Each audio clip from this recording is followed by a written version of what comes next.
This is Max Magius. My co-host would have you believe that kids shouldn't be listening to our show because we use fucking bad language. I say they have to learn sometimes, so put the little shit next to the computer, and viewer discretion is advised. The wrestling podcast that sets all other podcasts apart. Covering news from the world of WWE, AEW, TNA, and more. Your favorite weekly episodic podcast, Ramblers Unleashed, starts now. Yes, it does. It's starting right now. Your Tuesday night delight. Welcome back to Ramblers Unleashed, your weekly episodic podcast, all on the wonderful world of professional wrestling. We're down a couple Ramblers tonight. One is off on a vacation. That's the Baron, Jaybone. He's currently in Finland, so we wish him safe travels. And we hope he's having fun with he and Mrs. Baron. So I heard he's in Europe in search for the most exotic devil's lettuce. Okay, well that's random. That's random. I guess we can golfers clap that. But then that explains. I was trying to come up with something fitting for him with the 420. Yeah, okay, all right, that's cool. Yeah, I get that. But then where the hell is Max? Max. That's a good question.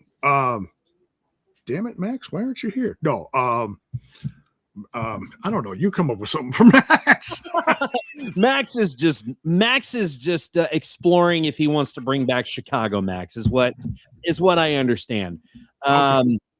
We have a lot to dive into tonight, so we actually have a special guest because we have a big story to talk about. Of course, we're going to talk about the Arik Cannon versus AJ Styles and Avery Styles story. Now, I wanted Max to get on the show with us tonight to talk about this situation, but he was unavailable. So I had to reach out to a friend of mine who is very well known in the indie wrestling scene here in the Midwest. And he's going to give us a little bit of his insight on this weird story that is just circulating all over the internet, and different wrestlers are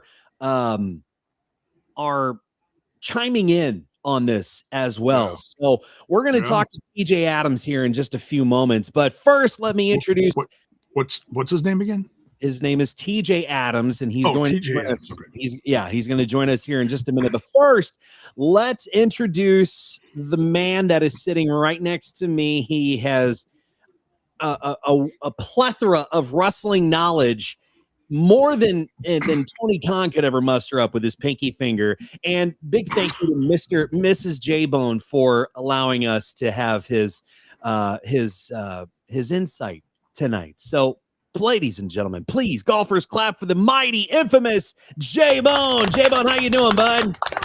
I'm doing good, man. I had a phenomenal dinner, courtesy of Mrs. Bone. It was a late dinner, but it was great because I had to work kind of late tonight. So, hey, no complaints there. So the belly is full. I'm going to rub my two brain cells together and hopefully, can help contribute to this thing we call this podcast. And let's have some fun. Great. Let's have some fun, man. Let's kick it off right away with this big story with Arik Cannon, AJ Styles, and Avery Styles. This has been a massive story that has just gone all over the internet, and a lot of different wrestlers have chimed in from TNA, from NXT, things like that. Now, I wanted Max to be on the program with us tonight. Max is off doing Max things, so joining us on the phone tonight, a very good friend of the show, very good friend of us and Jaybone, who has worked for multiple promotions such as Cottage Hills Wrestling Alliance in Illinois, World Powerhouse Wrestling in Collinsville, Illinois Elite Wrestling, and Journey Independent Championship Wrestling in Indiana. Ladies and gentlemen, please, big golfers clap for our special guest, Mr. TJ Adams.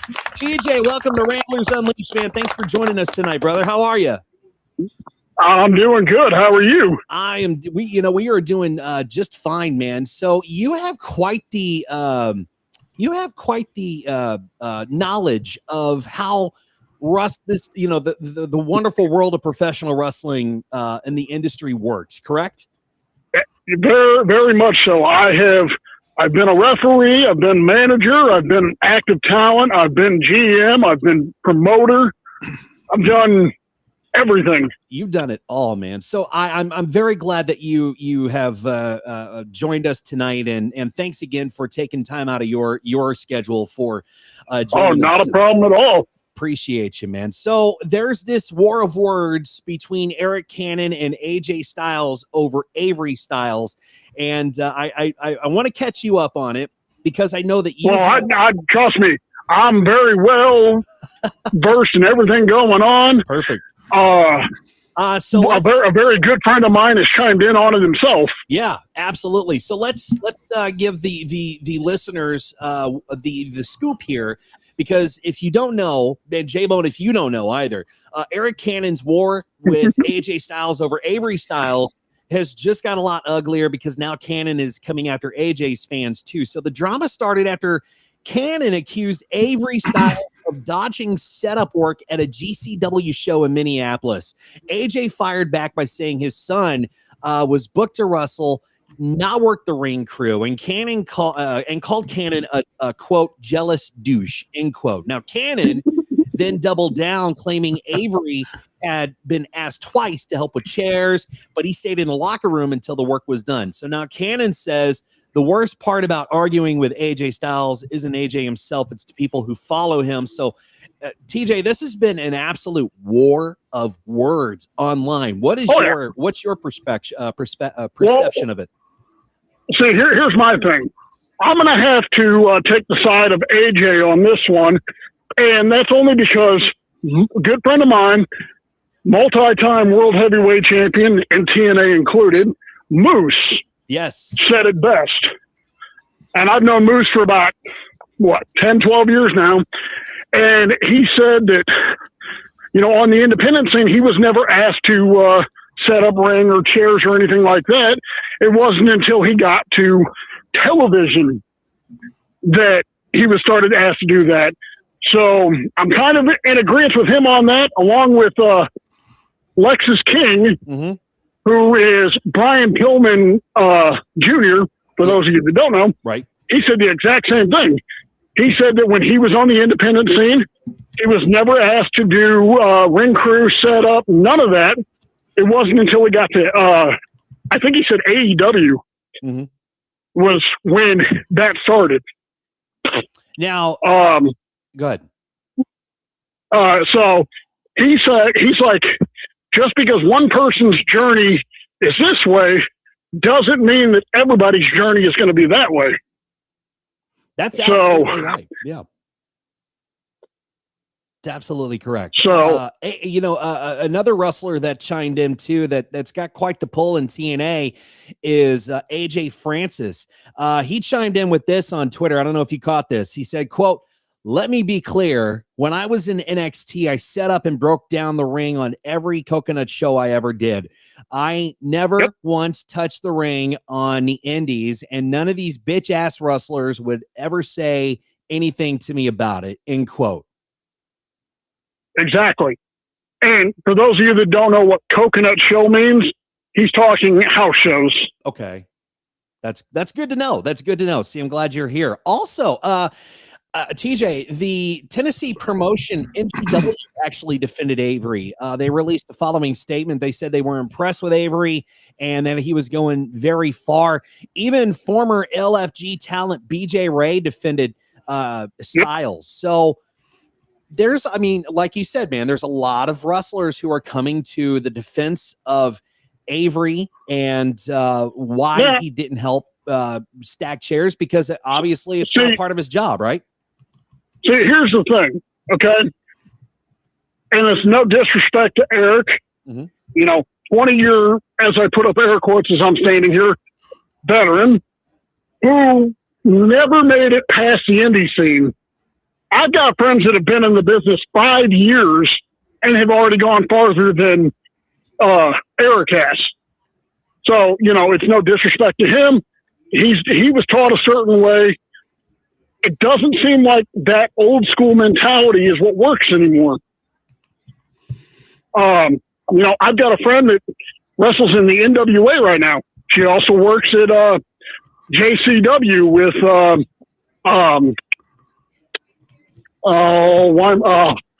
Vince Russo. Why am I forgetting his name? Yeah, Vince Russo. Yeah,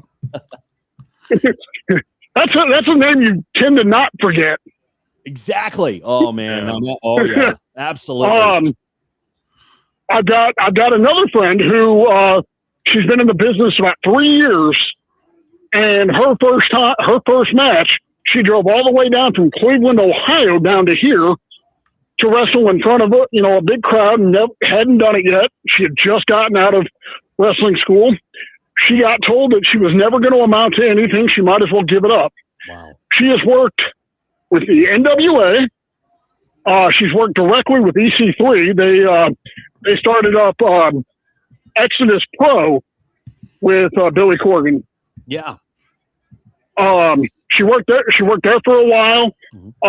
She's all over the place now. She's got a couple of big projects coming up that she's going to announce soon herself. But she works for there's an all women's promotion in Michigan that she wrestles at. Right there is proof. Her journey didn't start out like most people's, and look at where she's at now. Yeah.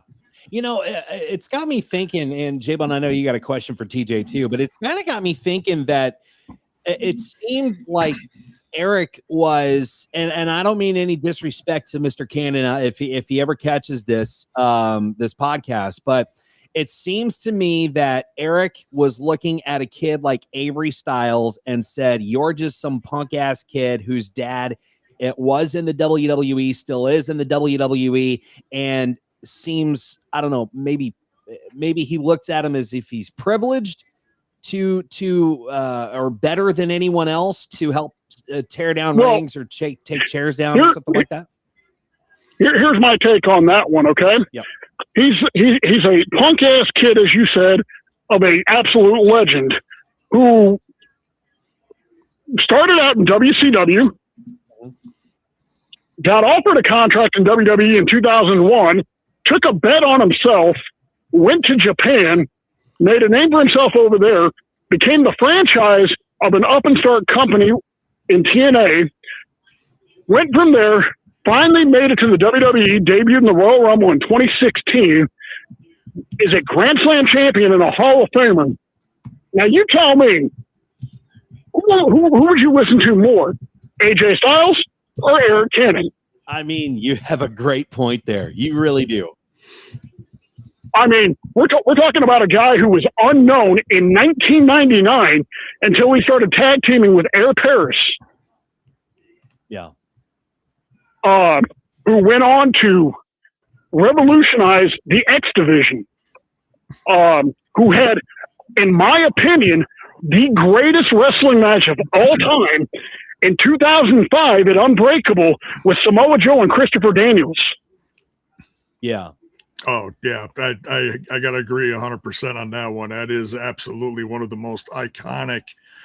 I mean, if you're brand specific, TNA matches of all time, absolutely. That is a match we are still talking about 21 years later. When's the last time anybody brought up an Arik Cannon match? I think most people would say who? Yeah, exactly. Yeah. and you're talking to a guy who's worked with Moose, who's worked with Madman Fulton, who has worked with Eugene. Mm-hmm. The three of the absolute greatest of their generations. Fulton, he's been in WWE, and he has said the same thing as AJ. That right there, Eugene, very well respected. Arik Cannon, okay? Mm-hmm. I've heard of him, but don't really know who he is. Right. So the way I see it is he's, like AJ said, he sounds like a jealous douche because Avery's getting opportunities that Arik isn't. Yeah. Now, You can't blame AJ Styles for wanting to help his kid. I mean, at some point he's going to be like, all right, now you're on your own. But what he's doing with him right now, there's absolutely nothing wrong with him. He's got him on the indie scene. He probably could have stuck him right in the WWE if he wanted to, but no, he's making him earn his stuff on the indies. There's nothing wrong with that. You want to know who you're not hearing Arik Cannon complain about? And think about this for a minute. Mm-hmm. The icon Sting. Yeah. His son is on the independent scene. Yep. I don't hear anybody talk about him, sweeping the ring and putting up chairs. I don't hear about. So tell me, why is he attacking Avery? That's what I want to know. It's got to be something personal because, again, Steve Borden, Sting's son, is just now getting his feet wet in the independent scene, but nobody's talking about him not doing this. Okay, so let me ask you, TJ, because we covered Wrestling Invades America, formerly known as Wrestling Invades Alton. You were part of that promotion, and when we were there and we saw the show at the SIUE Ballroom, the Meridian Ballroom, we saw a lot of the wrestlers and the talent and the folks backstage taking apart the ring, stacking the chairs, doing this, doing that, making sure that everything was in order. Nice, neat stacks. Is that something that every promotion does? Is that something that just normal people have a crew for, or what? What's that? It depends upon the promotion. Some it's the guys take care of it. Others it's they hire out a crew. I forgot who it was that said it, but they said specifically in a lot of these bigger independent promotion shows, they hire the people they rent the ring from has their own crew come and do it. It's not that they don't trust people; it's for insurance purposes. Sure, yeah. So I would, I've been on like CHWA used to wrestle with the Bethalto Homecoming Carnival every year. Mm-hmm. We had to have insurance to even wrestle there to protect everybody involved. And they would try to have people come over and, help us with the ring. And we're like, and then you're not covered on the insurance. Let us handle it. Yeah. So you would think that a promotion like, and I believe Avery was wrestling at GCW. You would think that a promotion like GCW would have a crew to take apart the ring, stack the chairs, things like that. I will say this because I've been to GCW shows. I know a lot of the guys over there. I'm good friends with most of them. I didn't see, anybody big name tearing down stuff. I saw a lot of the students that are training doing it, which makes a lot of sense, But, you brought up GCW. I have not heard Brett Lauderdale say anything about this. That is interesting. I got to pull it up, but I got to go find it. But I think there was something that Brett Lauderdale said. So let me see if I can go find that. But keep talking. I was gonna say in the meantime, we covered this on one of my other podcasts on Sunday night. Me and the TNI crew, the Total Nonstop Impact crew, and we had an old friend of ours, Trent, and Trent works for AAW out of Chicago, and he had a good point of view on this too, and he basically said the same thing you said, TJ, is whoever you get the ring from, they bring in their own crew to set it up. And it makes sense, and there's just another example of backing up like what you said. So I totally get it. And Arik Cannon wanted to use Jimmy Hart and Charles Robinson as examples of as I put up air quotes, paying dues. He even put Cody Rhodes in that category too. Yeah. And it's like, okay, so yes, Jimmy Hart does that. Does Jimmy Hart have to? No. He does it because he loves and respects the business, and he wants to be treated like one of the guys, just a regular Joe, not somebody who's been in the business longer than Eric's been alive. Yeah, facts. Yeah. And there's a total difference there. It's a total difference from, someone that's coming in as an absolute talent, or someone coming up in the business as a talent, or if someone local who's trying to get his, feet wet, so to speak, and just get noticed, and, and trying to help out and be like, hey, can I do something for you guys? I really, would love to get a shot here, and I'll do whatever it takes. There's a total difference in that. Yep. I was taught something years ago, and it rings true. Just because you're not booked at a show, we were always told, have your gear with you at all times. Mm-hmm. Offer to, take tickets, work concessions, work merchandise, help out any way possible, and that could help you. Nobody ever said that was quote unquote paying your dues. It was more of a, hey, this is, a way to get noticed.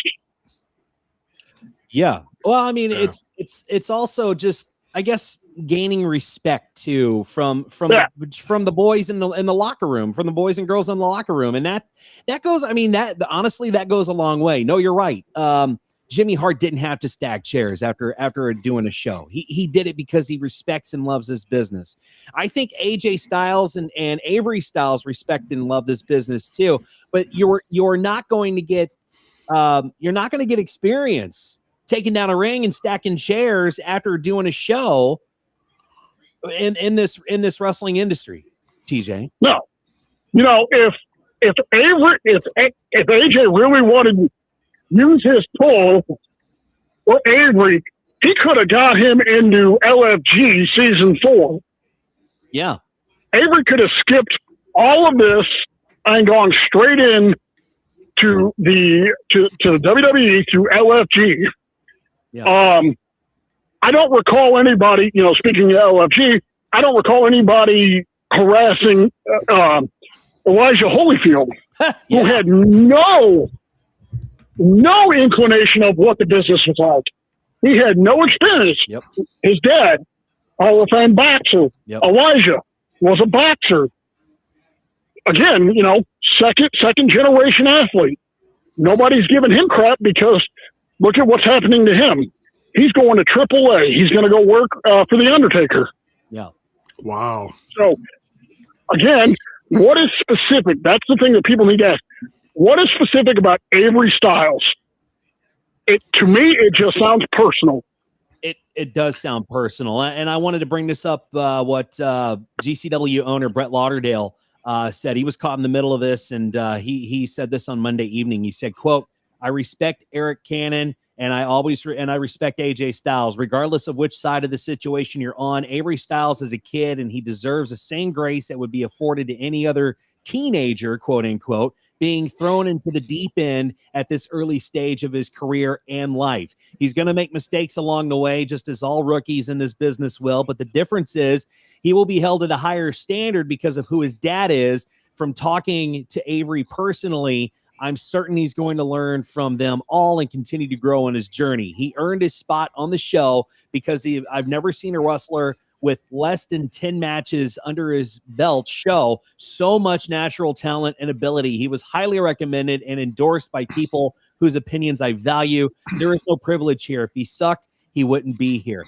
And to paint this all into perspective, Avery Styles only had 2 matches after making his debut at GCW on July 31st. So for Brett Lauderdale to back up Avery Styles, it's massive. And it really just kills Eric's steam on this whole argument.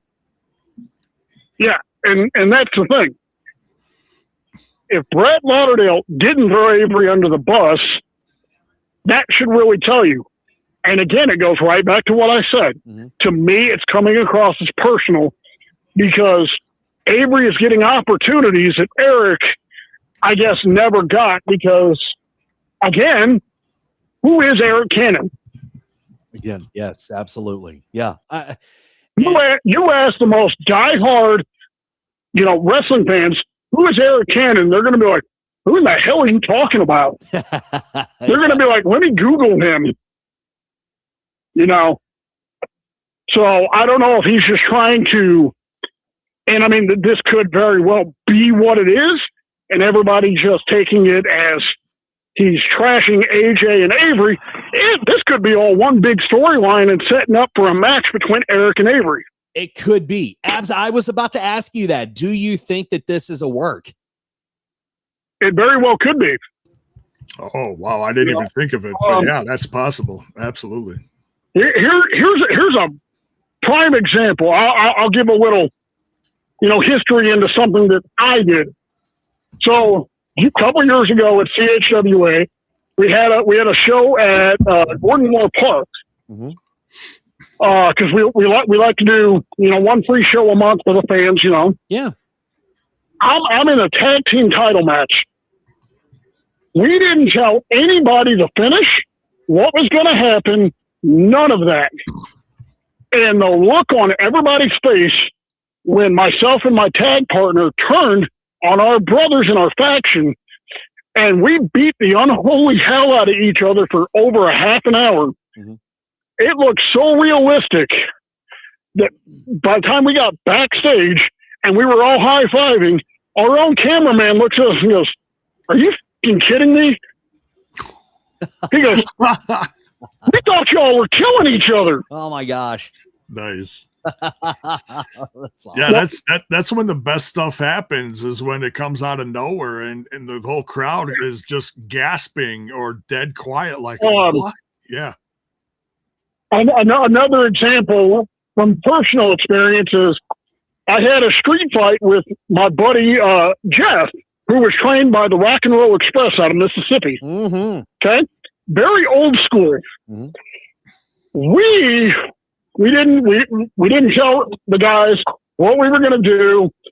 We kept it between us, and we go out there. We're the opening match, and to use the old phrase, we put on a barn burner.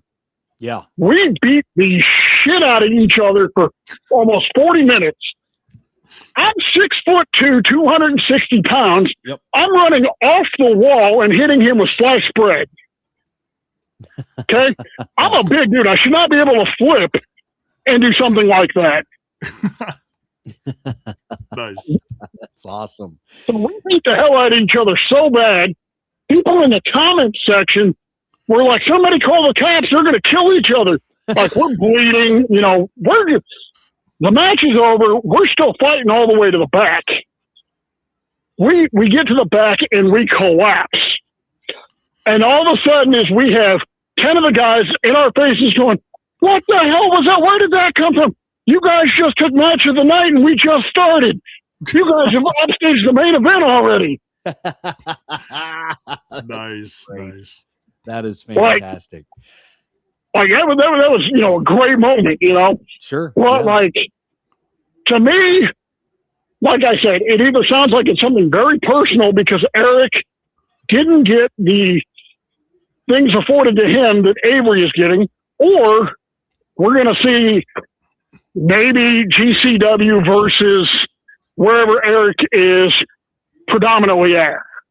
If this is just to sell tickets, oh my God, how brilliant is that? I mean, that is, I mean, you said Arik has 20 plus years in this industry. That is a perfect booking. That's a perfect mind of a booker right there, Yeah. Like before this, nobody was talking. It was no disrespect there. Nobody was talking about him. Yeah.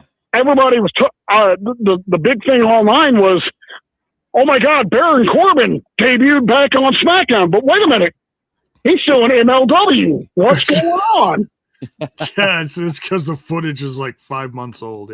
Yeah. and now nobody's talking about that. It's Arik Cannon versus Avery Styles in the Battle of the Keyboard Warriors.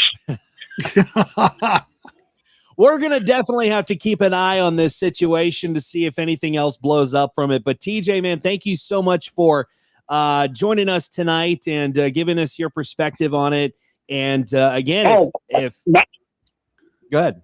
I had a great time, and anytime you need me, just give me a holler, and I will definitely be on. Brother, that is too sweet. TJ Adams, thank you so much for hanging out with us. Golfers clap to TJ, and we will definitely catch you down the line, my friend. Thanks, TJ. All right, brother. I'll talk to you guys later. All right, brother. We're going to take a short break, and we'll be right back here on Ramblers Unleashed because we still have a whole mess of stuff to talk about, Jaybone, including what Coach said about Chelsea Green not being protected on SmackDown, plus Royce Keys out of action indefinitely. So we'll be right back after this. Hang on.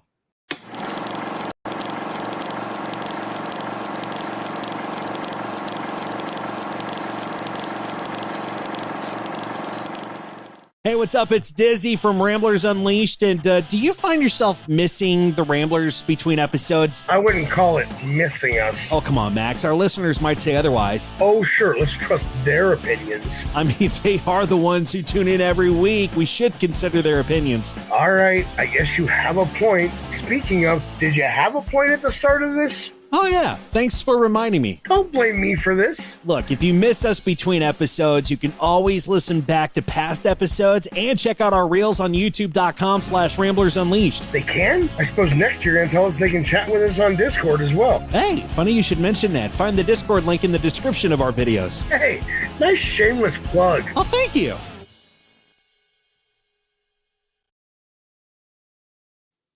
All right, welcome back to Ramblers Unleashed. And again, thanks to TJ Adams for giving us a little bit of perspective on the Arik Cannon situation with Avery Styles. We will definitely keep an eye on this situation as it unfolds, but we got a lot more to talk about tonight, of course. Yeah, that was a lot of fun. Thank you for inviting him on. That was really cool to get another perspective from someone in the business, and it just backs up what so many people have been saying, that it comes off as jealousy. You look back at the history of where Arik came from and where AJ Styles came from. They've both been doing this for a long time, maybe not quite as much as the other person, but and it just AJ's been everywhere, and I can't say I know a lot about Arik Cannon. I know he came up in the industry around the same time as guys like Moxley and Callahan. If I'm wrong, then I'm wrong, but that's guessing because I was pretty sure they all had matches together. But yeah, man, it's like picking on a kid. But we were just talking about this at the end of the conversation, saying, man, if this is a work and this is something that's gonna have a match between a veteran, and then Avery Styles, it's a stroke of brilliance, honestly, because everybody's just losing their minds over this. It's funny.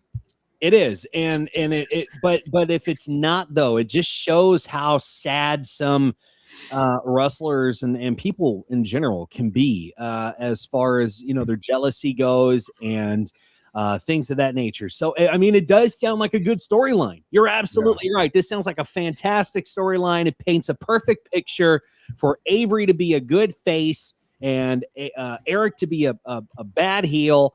And this could spawn into something, man. They could build from this, man. I mean, if they can if this is real heat, then they can get together and say, look, let's draw money from this heat.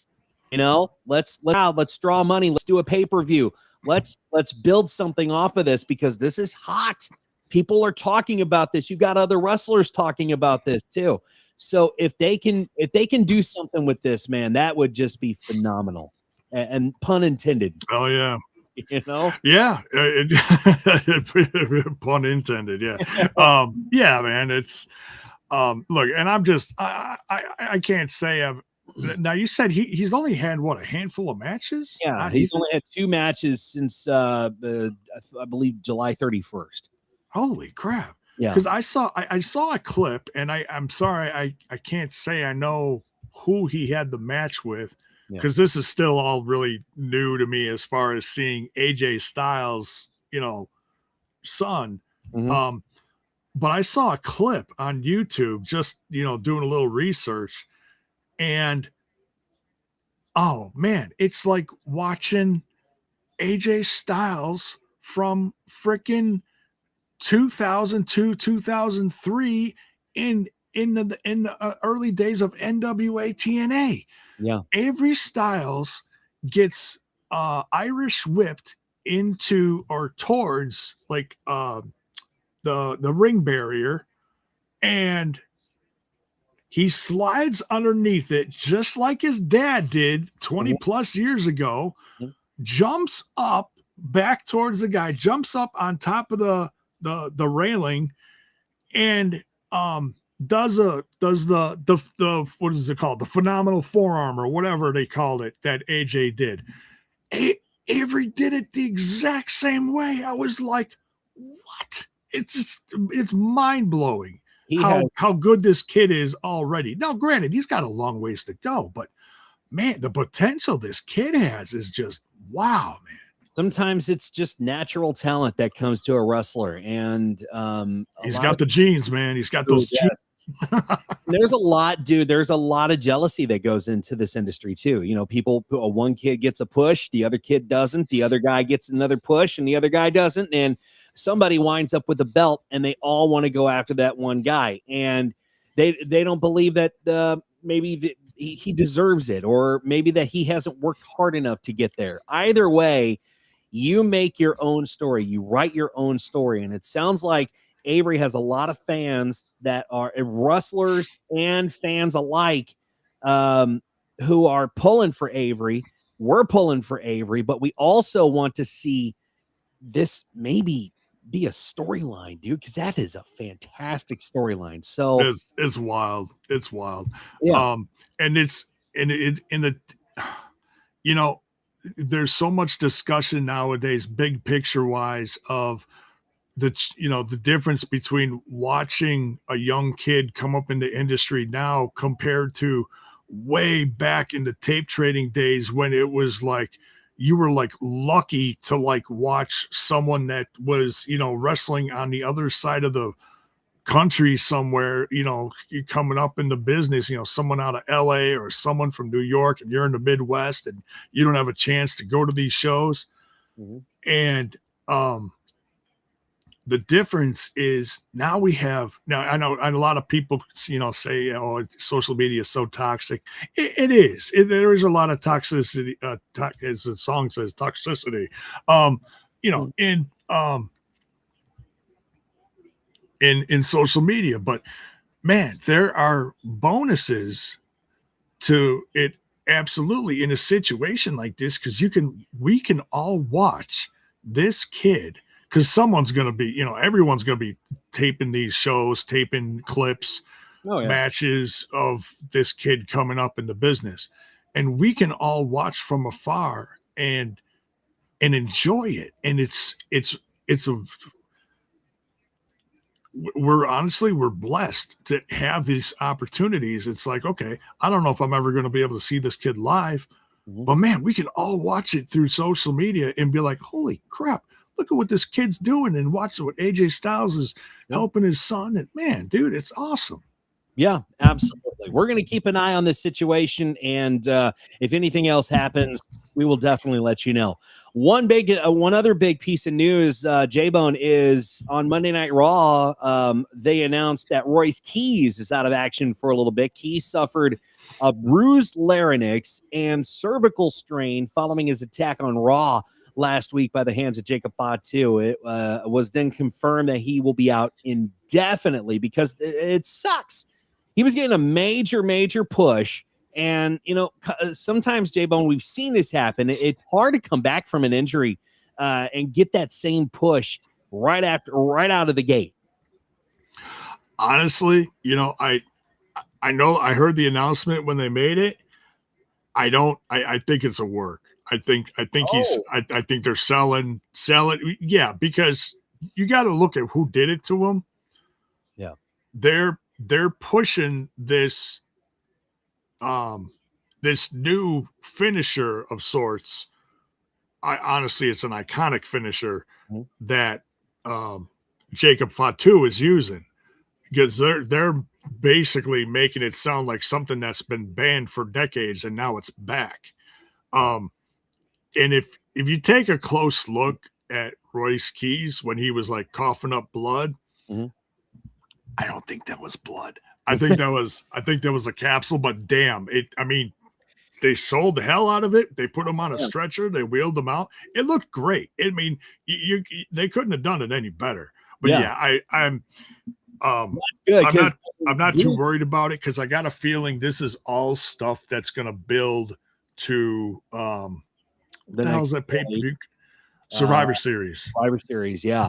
I mean, I think this is all going to build the War Games, and Royce Keys is going to come back, and he's going to be one of the ones against. It's going to be Bloodline versus whoever, Royce Keys and whoever. The world, yeah. Well, it's good because, hey, man, bruised larynx and a cervical strain, that's tough, man. But I'm glad to hear that it's potentially a work. Yeah. Here's another wrestler who hasn't really got a fair shake, and that's Chelsea Green. Of course, she just had the title. She won the title not too long ago at SummerSlam, but Chelsea Green hasn't even made it through her first night as a champion before she was staring at the lights. And that decision already has fans tearing into WWE after the August 7th episode of SmackDown. So now Jonathan Coachman is joining the pile-on here. He thinks the company ignored one of the oldest rules in wrestling. Coachman took to Twitter and reacted to Chelsea Green taking a pinfall just days after winning the interim WWE Women's Championship at SummerSlam, arguing WWE completely dropped the ball by beating its newest champion before her reign even had a chance to get her off the ground. Jaybone, here's what Coach said. Stop being petty, machete. Oh, by the way, I was right. They should have not made her the interim champion because, just like I said, we don't know how long Rhea Ripley will be out. Here comes the surgery the rest of the year, and now you could have done it a week ago. One thing that we're always taught is when you crown a new champion, you do everything in your power to make them strong, to make them bigger. I don't know if I ever have seen a talent take more lemons and turn them into lemonade than Chelsea Green. Every time they try to hold her back, then we're going to take the pinfall against Fatal Influence. But you also have to protect your champion. The creative team right now needs to get in the room and say, listen, why are we pissed at Chelsea Green, instead of maybe we should learn from Chelsea Green? Chelsea Green is so talented, and I've seen her work so many, pardon the pun, but phenomenal characters. Yeah. From the hot mess stuff she did back in TNA years ago. She did a short stint in Lucha Underground that was incredibly badass. She wrestled Penta of all people. Yeah, crazy good. Yeah. And it's just and she's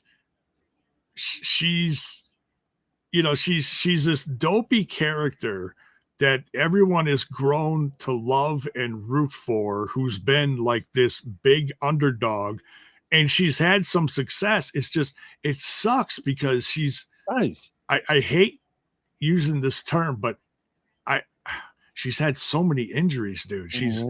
It's almost getting to the point where she's, what's the term? Injury prone, yeah.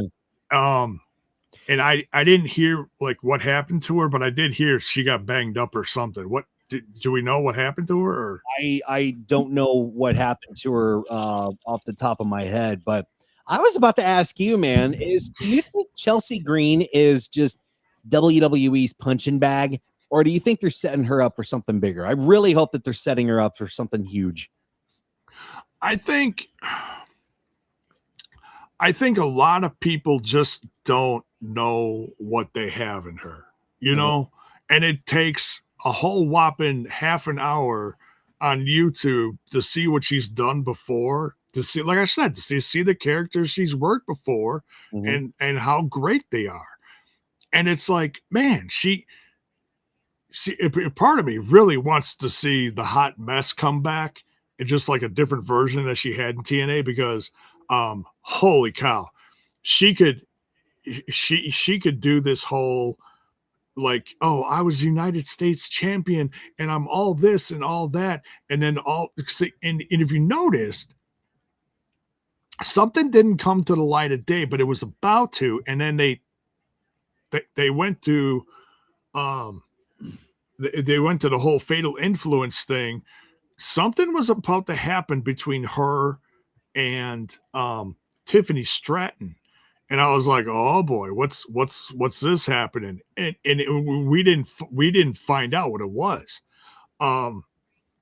So okay, Chad is saying broken orbital bone. Oh yeah, thanks to Terry and Gary for confirming that, man. That sucks.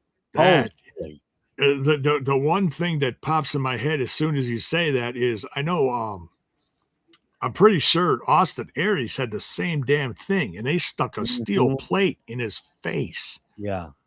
Which, I mean, you can't even tell nowadays. He looks great, but yeah, damn. I mean, I feel so bad for her because she is so talented, and I feel guilty for saying that she's injury prone, but man, she just has bad luck. She really does. Yeah. Let us know your thoughts on Chelsea Green. Do you think she's WWE's punching bag? You think she's getting ready to be set up for something bigger? Let us know your thoughts. Let's move on to some AEW news, because Jaybone, there are some massive news coming out of AEW.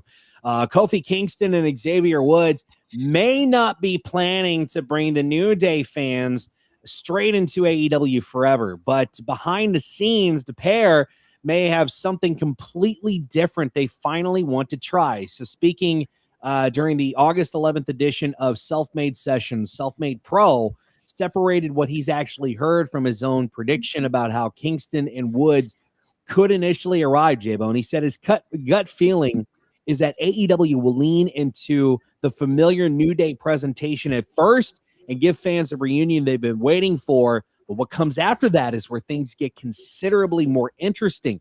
And according to Self-Made Pro, he's been given the impression that Kingston and Woods want to use AEW as an opportunity to reinvent themselves and explore something they weren't able to do in their WWE run. That is the beautiful thing about jumping ship from one company to another. You know, you look at Hogan's career, and I put this into perspective or a comparison, if you will.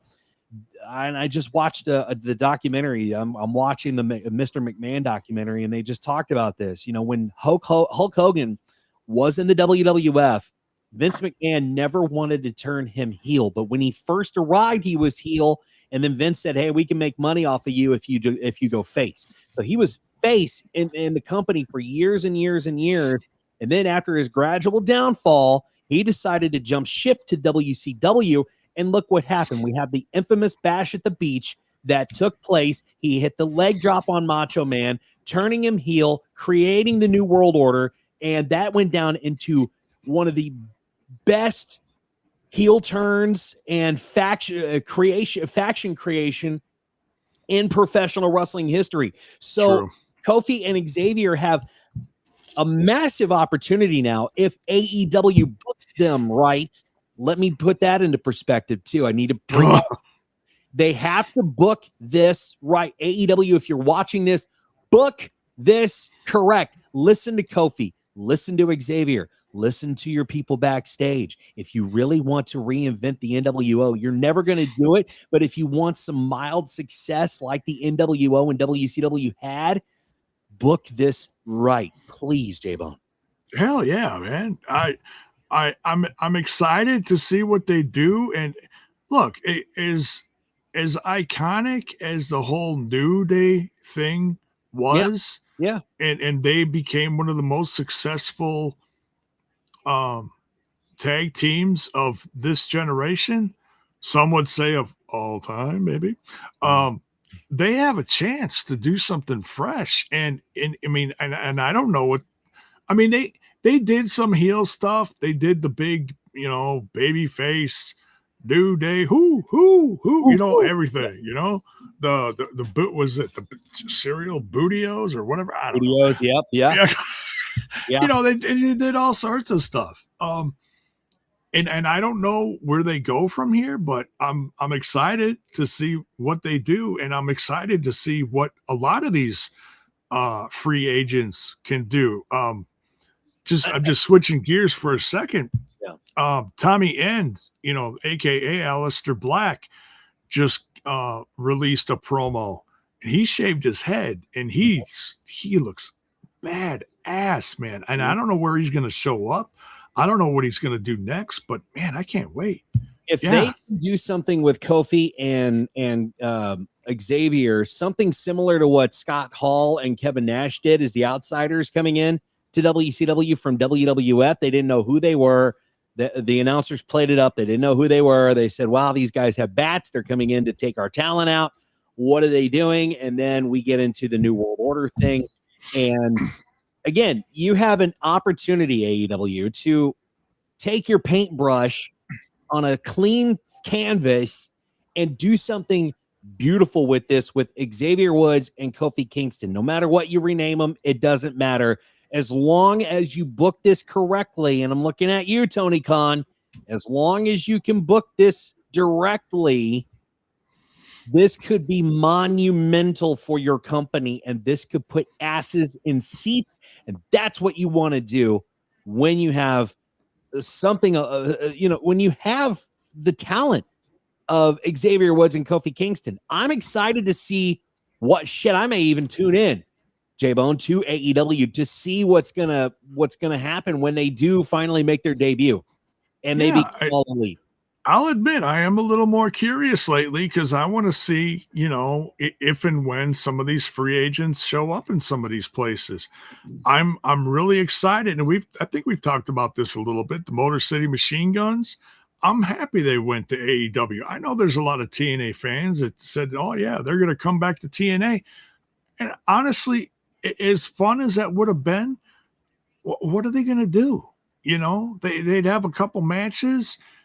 I mean, yeah, they could try to reinvent themselves, but they're the Motor City Machine Guns. They came into AEW. They're still the same tag team, but they have a whole crop of new teams that they can have rivalries and hell 4 or 5 star matches with, you know, a bunch of younger teams, and help pave the way for the future of that company. So no, I'm happy they went to AEW. They said, okay, we're finally home. I'm like, okay, that bothered me a little bit, because I'm like, okay, I don't know how you call a place home. It's like you never, you were there for 5 minutes a few years back, but I don't know if I'd call the place home. I mean, that's a pretty bold statement right there. I mean, if you're gonna call a place home, I'd think if you went back to TNA, you'd call that home. But whatever, you know. Sure. I mean, obviously they're excited about being there, which is why they called it home. So, we'll see what happens.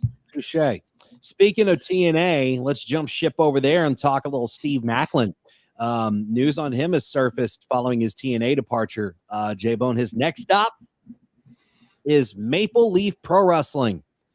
Maclin appeared at MLP TV taping in Windsor on the 7th of this month, immediately getting involved in multiple matches and angles. He first faced Psycho Mike, picked up the victory before later returning to interrupt commentary on camera, and his night didn't end there. Maclin later faced Rhino and attacked him on the way to the ring before the match even started. Things eventually got out of control, with Maclin getting disqualified before continuing the assault after the bell. Maclin also took out the referee and a doctor during the chaos before finishing Rhino off with a concerto. The angle could be setting up something much bigger for Maclin and MLP. Adam Copeland is scheduled for the promotion's Northern Rising event, making a potential Maclin versus Copeland match, an obvious possibility coming out of the attack. So Maclin became a free agent after leaving TNA in June. He recently been stripped of the Boca Raton Championship Wrestling Heavyweight Championship after announcing he would not appear at the promotion's August 16th Summer Smash event. There, he had been preliminary. He had also had some preliminary contract between Maclin and AEW following his TNA exit, but his appearance in Windsor now confirms that MLP is at least part of his immediate post TNA plans. So Macklin certainly didn't ease his way into the promotion. He won a match, caused trouble on commentary, left Rhino laid out by the end of the taping. And I'm excited to see what happens with Steve Macklin. Jaybone, your thoughts? Yeah, TNA's been going through a lot of changes lately. They're starting to bring in some newer faces. There's obviously, it feels like a regime change, similar to when Scott D'Amore left. And, a lot of talent is either leaving TNA and going to AEW.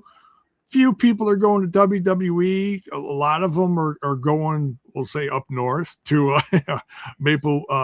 What's it called? MLP, Maple Leaf Pro Wrestling. Yeah. Look, I feel like he had so much more potential in TNA, and they could have done so much more with him, but obviously that wasn't in the cards. And we could all sit here in our couches and book the hell out of everything and anything. But, we don't know what all happens behind the scenes. We don't know, what's going on in the minds of the bookers and how Steve Macklin's feeling. Obviously, he felt like he could have done more and he wasn't happy. I don't know if he's publicly come out with this. I know he's got his own podcast with his wife. And I'm sure a lot of people were assuming that he's going to go to AEW and or Ring of Honor because that's where his wife, Deonna Purrazzo, is. But hey, and that's the thing is Maple Leaf Pro does have ties with AEW. Mm-hmm. So, could he obviously go there at some point? Absolutely. Mm-hmm. But look, I wish the best for him. He's a great wrestler. I just wish, in another universe, he would have been TNA champ for another round, because he was a great champ. And then he was, things went a little sideways and things happened the way it did. And Gary Rossetti in the chat says blame Tommy Dreamer. Yeah, I hear you. I know there's some people that, like Tommy for what he contributed. And towards the end, things probably got a little messy. And, and these guys try their best. We all, like I said, we all sit on our couches and say, well, we could book it 10 times better than that. We can make up, a couple matches here and there. But to sit in a room, in a company, day after day, week after week, month after month, year after year, and try to come up with original stuff. I don't want that job, Diz. Right.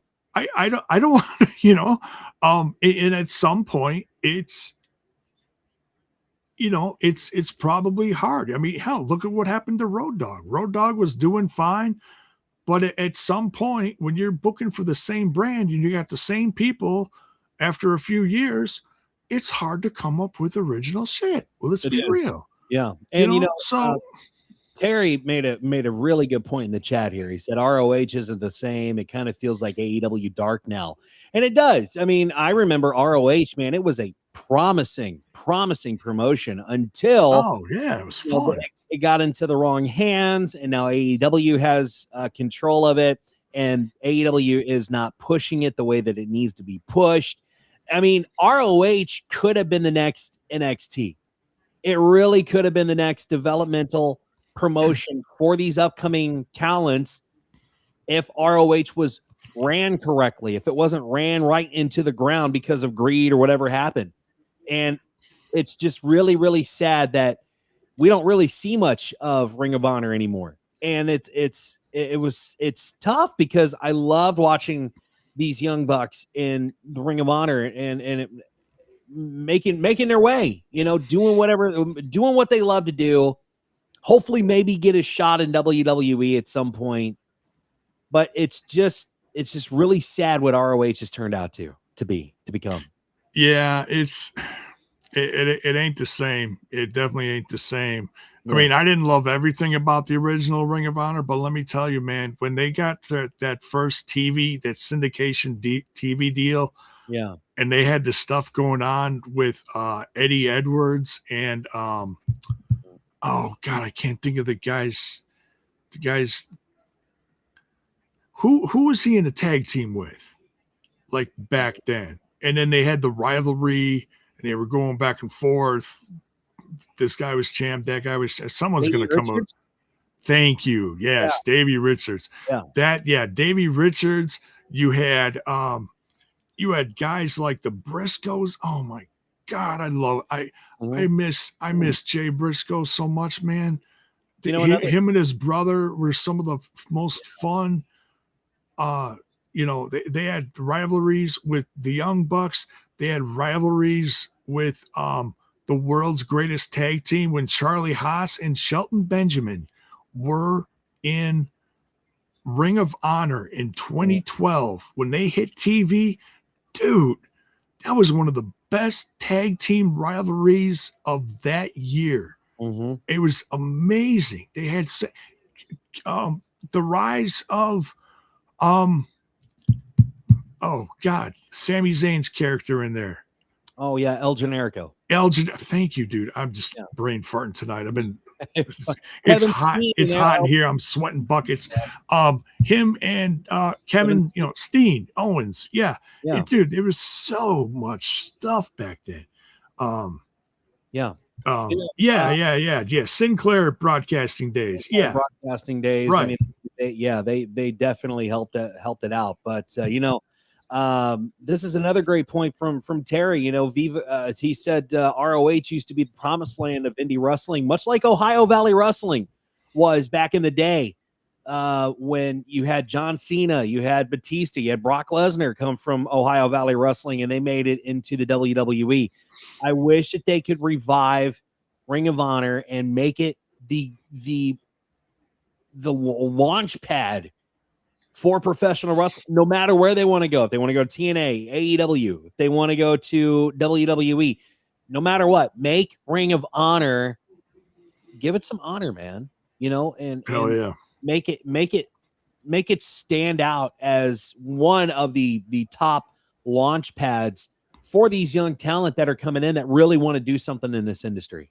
Yeah. It's really sad. I mean, we could go on and on and on about Ring of Honor, but man, it's just really sad how it's been ran into the ground. But brother, that is the show, man.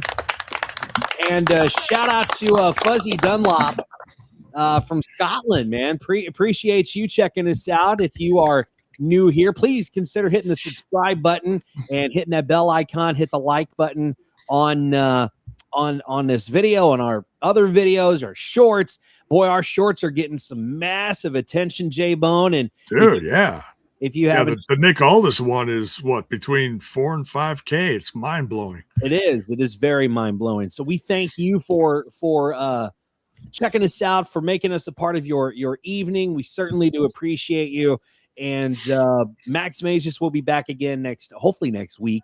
And the Baron is in Finland with his gal, and he is enjoying some very much well-deserved time off with his vacation. So we wish you a speedy recovery, Baron. You can follow the Baron at Scumbag Jordan with 3 N's on social media if you can find them. We're going to try to figure out what the hell's going on with his social media. You can follow him. He's got to come up with a new Twitter. He's got to come up with a new Twitter. But in the meantime, you can find him everywhere at Scumbag Jordan with 3 N's. And you can find our friend Max Magius on social media everywhere at Max Magius. And follow him because he would love to have you. He would love to show you what Chicago Max really is.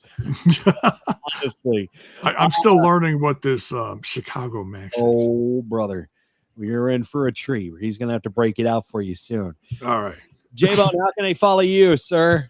You can follow me on the old Twitter box at Jaybone5150. That's Jaybone 5150. You can also catch me every Thursday night for all things TNA over on Total Nonstop Impact. Yeah. Any big stories on TNI coming up on Thursday? Well, we are on the road to Lockdown in Chicago. So we're covering that footage. That is going to be a phenomenal pay-per-view, pun intended. Not that AJ is going to be a part of that, but it is going to be phenomenal. Yeah. I wish I'd be a part of it. I do have some really quick news I want to throw out there for it. Sure. The Hardys have in Chicago, a local Hardy party booked for, I believe, the night before on Saturday. Breaking news from the last 24 hours, though, local guy here, David Hero, out of southeastern Wisconsin here, actually lives a few blocks away, I think. He is a courtesy of Great Lakes Championship Wrestling here in Wisconsin, is bringing the Hardy party to Wisconsin, Milwaukee. Yes. Yeah, that's yes. a clap. Yeah. And are you gonna be there? I wish, man. I can't afford a Hardy party right now, man. But dude, I'll be there in spirit. I'm just excited he's bringing them to Milwaukee. Yeah. You can find out all information for that at Great Lakes Championship Wrestling on Facebook, and get all the information, the tickets for that party at Casablanca I believe it's downtown Milwaukee or East Side or wherever it is. Milwaukee, I haven't lived there in quite a while, so pardon me. All the information for that is on Great Lakes Championship Wrestling on Facebook, and the tickets are available at tnamerch.com. Wow. And apparently this is breaking news. Terry said in the chat, Zelevatu showed up to NXT. Wow. Oh, hell yeah, man. Oh, brother, gotta go back. I gotta watch that when we're done here. Quick, wrap it up. No, just kidding. Let's go ahead and wrap it up. You can find us on social media at Ramblers Unleashed, everywhere that you are. We're on Instagram, which, by the way, you need to follow us on Instagram and prove that you followed us on Instagram. We need to get to 1,000 followers so that we can start going live on IG. But if you send us a screenshot proving that you followed us on Instagram, we will send you one of these handy dandy Rambler Unleashed stickers that you can stick anywhere you like. You can stick it over Max's mouth. You can stick it on your car, wherever you want to put it. Anyway, you can put it on your favorite can of soup. You could. You could. Mm-hmm. But follow us on Instagram. Find us at Ramblers Unleashed. You'll find the logo right there. And again, show us that you followed. Give us a quick shout out. We'll hook you up with a free sticker, courtesy of your favorite Ramblers Unleashed. And make sure on YouTube, hit the subscribe button. Tell your friends about us. Hit the like button, hit the bell icon. That tells YouTube that you like what we're doing. It tells us you like what we're doing, and we can put forth more content for you, and we will do it again for you on next Tuesday. So until then, Jaybone, you have any final words, sir? Nah, just if you dig the content, you want to help support what I'm doing over on TNI. Yes. Go catch TNI on Thursday nights. Very excited about what's happening in TNA for the road to lockdown. We'll see what happens in Chicago real soon. That's TNI, Total Nonstop Impact. Get over there on their YouTube and subscribe to them as well. And until next Tuesday, please watch professional wrestling. Love professional wrestling, no matter what it is. And we'll be back here on Tuesday nights to talk about it. Until then, keep it too sweet, and we'll see you later. Bye. Thanks for tuning in to Ramblers Unleashed. Follow the show on social media, subscribe to our YouTube channel, and click the bell icon for notifications of upcoming episodes. By the way, thank you to our friend TJ Adams for joining us on the program tonight. Very grateful for him. Yes. All right. Good night.